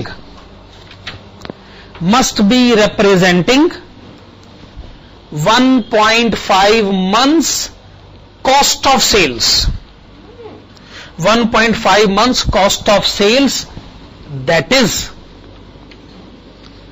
अब देखिए एनुअल कॉस्ट ऑफ सेल्स है 48,000। तो आप सोच लीजिए 1.5 महीने की कॉस्ट कितनी हुई? ₹6,000, 6,000 रुपए। तो हमें फंड्स चाहिए 6,000 रुपए के। तो आइए 6,000 रुपए के फंड्स अरेंज करें और फाइनेंसिंग कॉस्ट इसकी 40% कितना हुआ? 2,400। इसे माइनस करें और डिफरेंस बताएं 600 रुपए। चलो 600 रुपए क्या 6 रुपए आते तब भी वहां कह देते, ये तो फिर भी 600 रुपए है। तो लिखिएगा कंक्लूजन है the offer received from new customers, the offer received from new customers should be accepted, the offer received from new customer should be accepted as it will lead to net increase in profit. It will lead to net increase in profit to the extent of rupees 600. To the extent of rupees 600. Question की last line ये कहती है, also state the degree of risk of non-payment that you would be willing to assume if the required rate of return after tax 30%. सवाल ये है कि share holder 40% नहीं 30% dividend लेकर भी खुश है, तो बताइए जो अभी बैड डेट 10% है, आप इसे कितना अफोर्ड कर सकते हैं? सवाल देखो कहां से कहां पहुंचा है। शेयर होल्डर 30% डिविडेंड पर खुश है, तो आप बैड डेट कितना अफोर्ड कर सकते हैं? अब पहले ना आप इसको समझ लो। देखो आपका एग्जिस्टिंग प्रॉफिट है 600 रुपए। अगर शेयर होल्डर 30% डिविडेंड लेकर खुश है, हमने तो उसे 6000 मांगे, 30% हो गया 1800 रुपए। ऐसी सिचुएशन में आपको 2400 तो कमाने पड़ेंगे ना, ताकि अगर 1800 का डिविडेंड चला भी जाए तो 600 रुपए रह जाए। टैक्स का रेट 50% है, तो टैक्स से पहले कितने कमाने चाहिए? 4800 रुपए, ताकि 2400 का टैक्स चला भी जाए तो भी 2400 तो बच जाए। अब और आगे बढ़ते हैं। सेल तो 60,000 ही है, कॉस्ट ऑफ सेल्स तो 48,000 ही है, तो बताइए ऐसी सिचुएशन में बैड डेट हम कितना अफोर्ड कर सकते हैं? मेरे ख्याल से 7,200 रुपए, क्या कहते हैं? 7,200 का बैड डेट हम अफोर्ड कर सकते हैं ना? फिर ये बताइए 7,200 60,000 का कितना परसेंटेज? इसका मतलब अगर शेयर होल्डर 30% डिविडेंड लेकर खुश है, तो हम भी बैड डेट 12% अफोर्ड कर सकते हैं। पर ये जो जवाब दिया गया है, ये जवाब एक शर्त पर दिया गया है कि आप ना एग्जिस्टिंग प्रॉफिट को मेंटेन करना चाहते हैं। देखो जी, अगर आप हमसे हमारी हद ही जानना चाहते हैं, मैं तो कहता हूं 600 पर आंसर हमारी तरफ से हां हुआ था। अरे अगर 1 रुपए का आंसर होता तब भी हां कर देते। तो अगर आप हमसे हमारी हद ही जानना चाहते हैं, तो जी हम ये कहते हैं चलो ठीक है, अपने को 600 का प्रॉफिट भी नहीं चाहिए, 0 का भी प्रॉफिट आ जाए ना तो भी हम ना नहीं करा करते। मान लो हमने को कुछ नहीं चाहिए, बस हम इतना कमाना चाहते हैं कि शेयर होल्डर को डिविडेंड तो दे दे कम से कम। डिविडेंड कितना देना है? 1800 रुपए। तो इसका मतलब 1800 तो कमाने पड़ेंगे ना टैक्स के बाद, ताकि 1800 का डिविडेंड दिया जा सके। टैक्स का रेट है 50%, तो टैक्स से पहले कितने कमाए जाए? 3600 रुपए। सेल 60,000 रुपए, कॉस्ट ऑफ सेल्स 48,000 रुपए, बैड डेट का परसेंटेज अमाउंट 8400 का परसेंटेज। तो आंसर ये भी ठीक है, आंसर ये भी ठीक है। ये आपकी मैक्सिमम हद कही जा सकती है। मेरे ख्याल से ये आंसर मोर अप्रोप्रिएट रहेगा। लिखिएगा, computation of maximum degree of bad debt.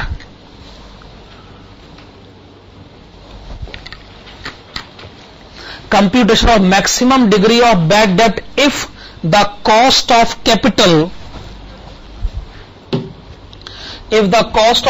is 30% after tax. ये आपने स्टेटमेंट की हेडिंग, ये आप हेडिंग डाल लीजिए, अंडरलाइन कर लीजिए, और आप इसके आगे लिखेगा, let us assume that Let us assume that the present profit, let us assume that the present profit of rupees 600, the present profit of rupees 600 is not desired for this calculation. The present profit of rupees 600 is not desired for this calculation. मानते हैं इस calculation के लिए present profit नहीं चाहिए. Present profit of rupees 600 is not desired for this calculation. Hence the amount of profit after tax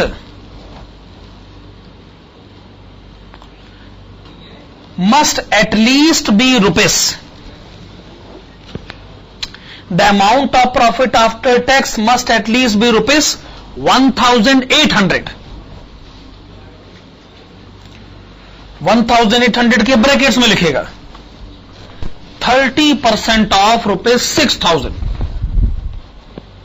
आपको 6,000 पर 30% 1,800 का डिविडेंड देना है, तो इसका मतलब प्रॉफिट आफ्टर टैक्स अब कम से कम 1,800 तो होना चाहिए. आगे लिखेगा since tax rate is 50%, tax rate is 50%, the amount of profit before tax, the amount of profit before tax must at least be rupees 3,600.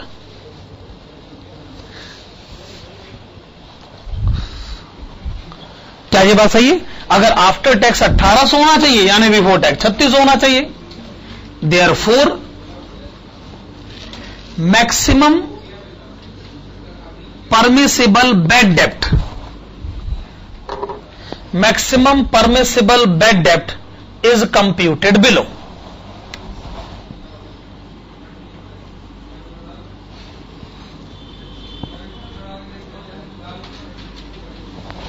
लिखेगा सेल्स 60,000 रुपए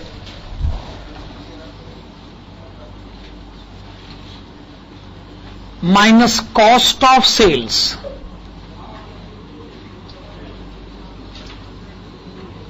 48,000. 60,000 की सेल होगी, 48,000 की कॉस्ट ऑफ सेल्स होगी, minus profit before tax 3,600. Difference 8,400.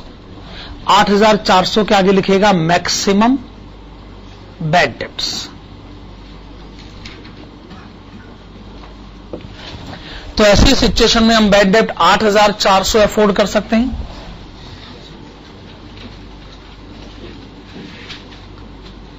Maximum bad debts bracket में percentage 8,400, sales है 60,000, 100 से multiply करिएगा, आंसर है 14%.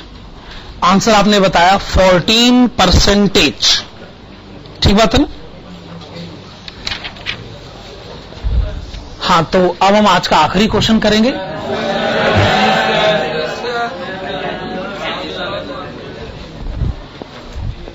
आखिरी क्वेश्चन सुनकर कितना दर्द उठ गया नहीं? आपकी असली शिकायत मैं जानता हूं. आप ये कह रहे हो जी आखिरी क्वेश्चन ऐसा है, ऐसा नहीं होना चाहिए. ऐसे चैप्टर को हम बीच में थोड़ी छोड़ सकते हैं. तो बाकी बचे क्वेश्चंस का क्या होगा? वो क्या हमें अगली क्लास में करने होंगे? आपका दर्द जो है समझा जा सकता है, लेकिन क्या है भाई, ऐसा है मुझे भी तो घर जाना है ना. आपका बस चले तो जब तक चैप्टर खत्म ना हो आप घर ही ना जाओ. ऐसा नहीं होता, समझा करो, ऐसा नहीं होता. आप ना गलत बात मत करो. Question number 40, page number 160. उल्टा और टाइम खराब करोगे अपना. RST limited is considering relaxing its present credit policy and is in the process of evaluating the two proposed policies. Currently, the firm has annual credit sales of rupees 225 lakhs and accounts receivable turnover ratio of 5 times in a year. The current level of loss due to bad debts is 7,50,000. The firm is required to give return of 20% of investment in accounts receivables. Variable costs are 60% of selling price. Given the following information, which is better option? Present policy, proposed policy 1, proposed policy 2. Annual credit sales, accounts receivable turnover ratio, bad debts losses. ये सारी information हमारे पास है. अच्छा, जिसको question ने कहा accounts receivable turnover ratio, मेरे ख्याल से आप इसको डेटर्स टर्नओवर रेशो के नाम से ज्यादा जानते हैं. फिर आपको डेटर्स टर्नओवर रेशो का फार्मूला भी याद होगा. Credit sales divided by average debtors. चलो खाली डेटर्स कह लेते हैं, एक ही बात है. हां जी, तो डेटर्स टर्नओवर रेशियो का फार्मूला होता है credit sales by average debtors ना. आप आंसर शुरू करिए और लिखिएगा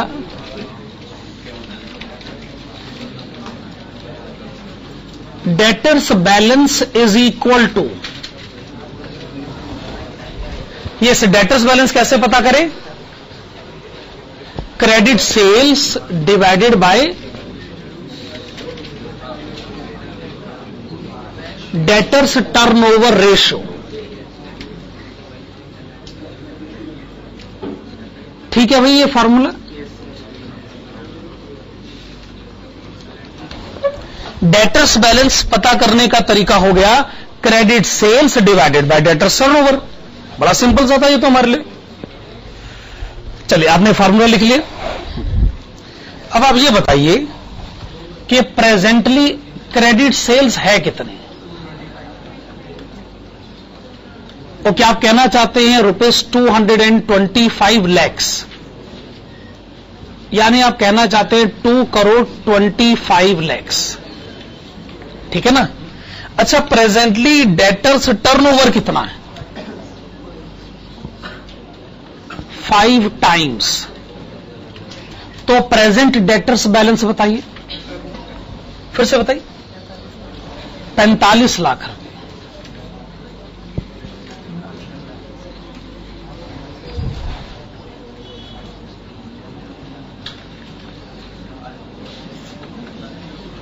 proposed situation first. Proposed situation first. Credit sales will be 275 lakhs.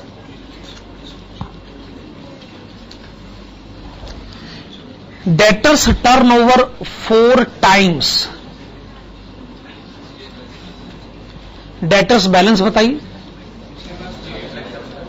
68 lakhs 75,000.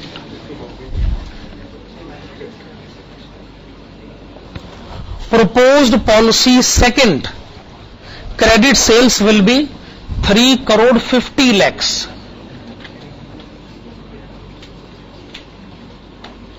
Debtors turnover will be 3 times. Debtors balance will be 1 crore 16 lakhs 66,667. भाई ये आपने डेटर्स बैलेंस बता दिया, वो तो ठीक है, पर आपको तो इन्वेस्टमेंट इन डेटर्स बताना है. अच्छा, इन्वेस्टमेंट इन डेटर्स जो आपको बताना है वो आपको कायदे से सोचे तो टोटल कॉस्ट पर बताना चाहिए, पर अब टोटल कॉस्ट ऑफ क्वेश्चन में नहीं है, तो हम अब वेरिएबल कॉस्ट का बेस तो ले ही सकते हैं ना. वेरिएबल कॉस्ट का बेस तो ले ही सकते हैं ना. क्वेश्चन में वैसे वेरिएबल कॉस्ट के बारे में क्या कहा गया है कि जी वो सेल का 60% है. अच्छा, एट प्रेजेंट देखिए प्रेजेंटली आपका जो डेटर्स बैलेंस है वो है 45 लाख, वो सेल पर है। इन्वेस्टमेंट होना चाहिए उसका 60%। तो बताइए present investment in debtors 27 lakhs।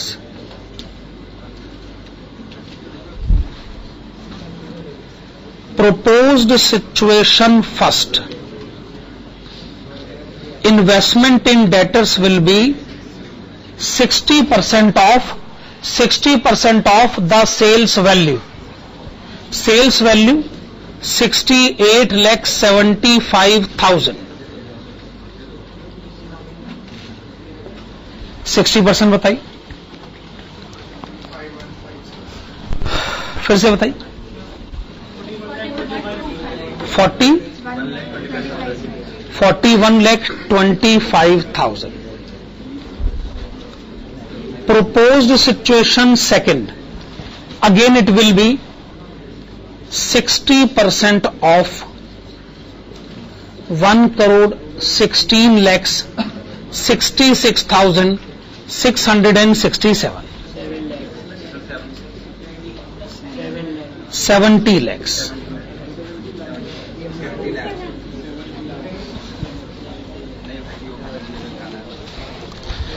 हाँ जी, तो आपने पहले डेटर्स बैलेंस बताया, फिर इन्वेस्टमेंट इन डेटर्स बताया वेरिएबल कॉस्ट के बेसिस पर।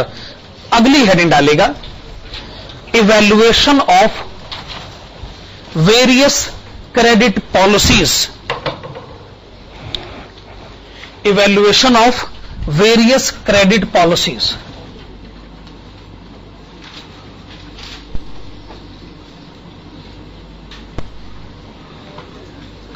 Particulars,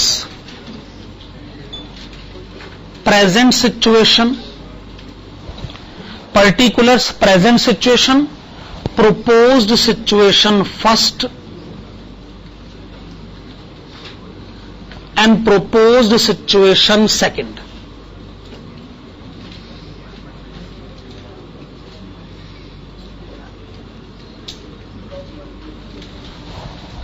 ठीक है ना?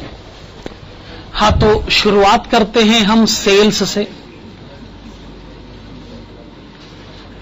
वैसे प्रेजेंटली सेल्स है आपकी 2,25 lakhs। Propose situation 1 2,75 lakhs। Propose situation 2 3,50 lakhs। तो पहला काम आपने सेल्स रिकॉर्ड किया। अब सेल्स में से आप माइनस करिएगा वेरिएबल कॉस्ट, जो कि है 60% of sales.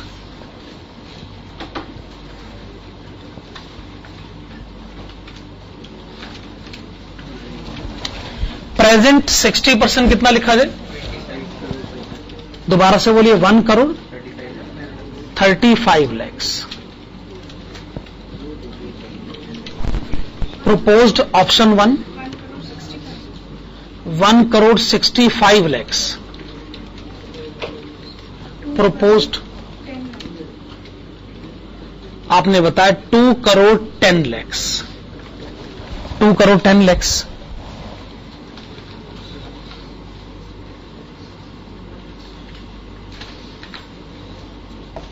Minus bad debts. Present bad debts हैं 7,50,000।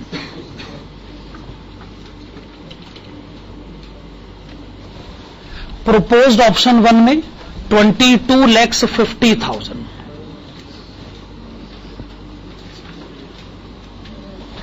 प्रोपोज्ड ऑप्शन 2 में 47,50,000।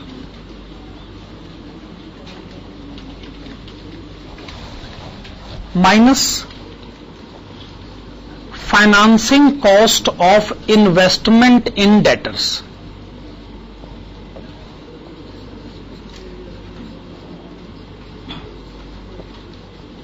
क्या लिखा आपने? Financing cost of investment in debtors. तो क्वेश्चन में कॉस्ट ऑफ कैपिटल आपको जरूर गिवन होगा 20%। और हम वेरिएबल कॉस्ट के बेसिस पर ही बोल देंगे। Okay, 20% of 27 lakhs, 5,40,000,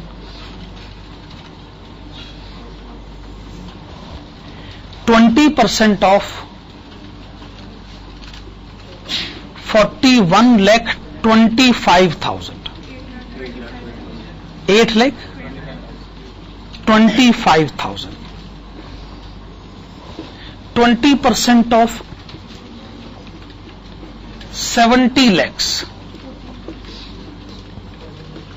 14 lakhs,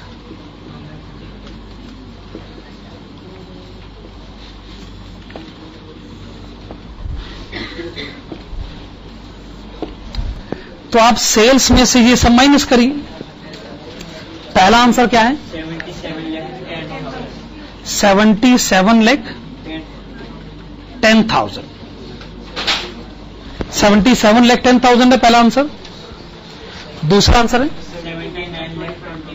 79 lakh 25,000। आखिरी आंसर 78 लाख 50,000, 78 लाख 50,000। ये जो आंसर आया है ना, आप इसके आगे लिखिएगा प्रॉफिट बिफोर फिक्स्ड कॉस्ट। भाई फिक्स्ड कॉस्ट माइनस करने से आपको रोका किसने? है ही नहीं, क्वेश्चन रोक रहा है जी। तो होगी कोई फिक्स कॉस्ट, कर दो एक इक्वल अमाउंट तीनों में से माइनस। तो वो है ही नहीं, तो हमारी भला से ना हो, हमारे डिसीजन पे थोड़ी कोई असर पड़ेगा। खैर, सब करना क्या बताओ? अच्छा क्या करना है? प्रपोज ऑप्शन 1, ठीक है, लिखिएगा conclusion. It is recommended to adopt, it is recommended to adopt proposed option 1, proposed policy 1 as it will be most beneficial under the given circumstances. It will be most beneficial under the given circumstances. देखो जी, बाकी question अगली class में करेंगे, है ना। आज बस इससे ज्यादा। अरे